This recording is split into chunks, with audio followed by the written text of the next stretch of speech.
he purchased it, he had an idea that he would form a discovery expedition that would go out and find out what was really out here in this great open West.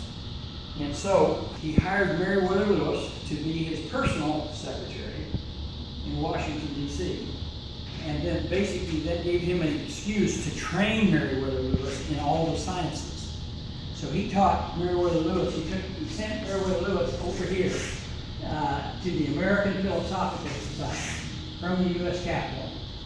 And he studied there off and on for about a year and picked up about the equivalent of a doctorate, you know, in terms of knowledge.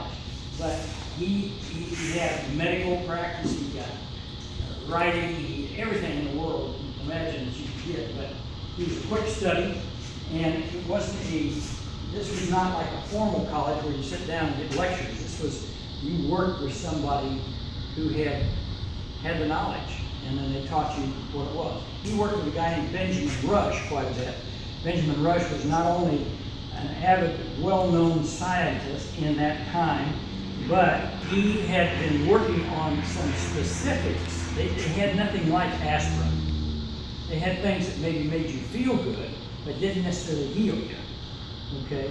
And they were still using leeches in those days, bleeding people, and it was very common practice in those days. So medicine was a very primitive sort of medicine.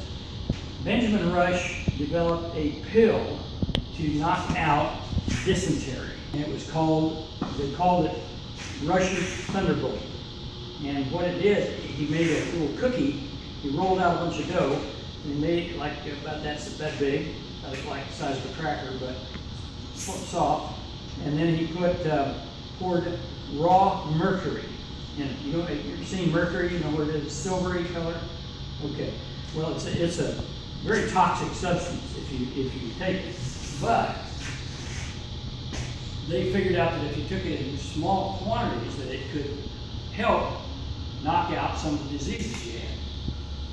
So he made up this pill, and he wrapped that dough up, sprinkled some julep on it to make it taste good.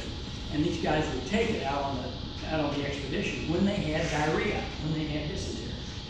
And it would just go right through, just purged it. So it was, that's why they call it Rush's Thunderbolt. It just knocked these guys out. But it worked. Cleaned them out, took out all the bacteria. They had a couple of days to recover from it. They were just like new.